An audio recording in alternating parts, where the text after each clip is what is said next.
More on education. Conservatives are alleging the Biden administration is targeting schools that have pulled sexually explicit books from their shelves. The White House's recent efforts suggest the federal government could revoke funding from schools that do this. I spoke to an advocate on this. Take a look. Joining me now is Alexis Spiegelman, Chapter Chair for Moms for Liberty. Alexis, thank you for making the time today. What's your response to the Biden administration's creating this new coordinator to address book bans in schools across the United States? Well, I think it's interesting given that 60% of fourth graders in America cannot read at grade level. So given that this is the Department of Education, you would think if they're going to create a position or hone in on an issue, it would be the fact that we spend as much as we do as a nation, and the outcome that we're getting as taxpayers is not sufficient. So I also think that we need to really define the terms here. People are calling this book banning.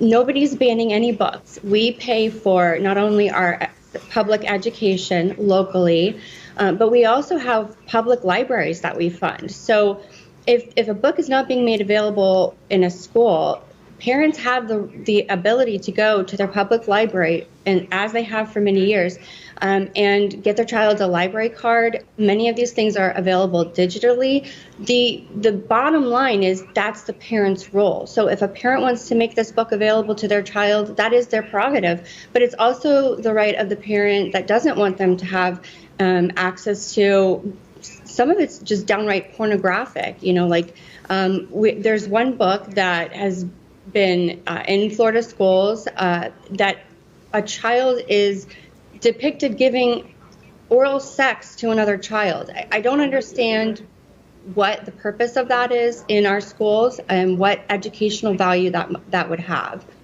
And Alexis, I understand your concerns here about the administration would probably want to address those academic scores first. Do you consider the administration's interpretation of Title IX to include transgender protections an act of pushing an ideology or legitimately protecting civil rights? Well, it's really interesting if you think about it, because Title IX does not cover gender ideology. And thank God for, the Attorney General in Texas, for example, who's going to push back on this misinterpretation. That's what we need to see happen across the country, is parents and legislators really pushing back against this attempt to redefine what Title IX means. But also, 90% of the money that goes to fund public education comes from the state and local government. Only 7% comes from the federal government. And by the way, that's our money. They take our money and then give it back to us, okay?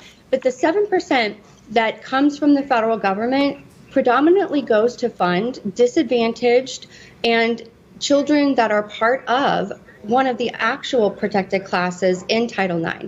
So it's interesting. It's just kind of more projection from the left, accusing schools of discriminating against protected classes while creating an imaginary protected class and disproportionately impacting or threatening to impact literal classes that are in Title IX, covered in Title IX.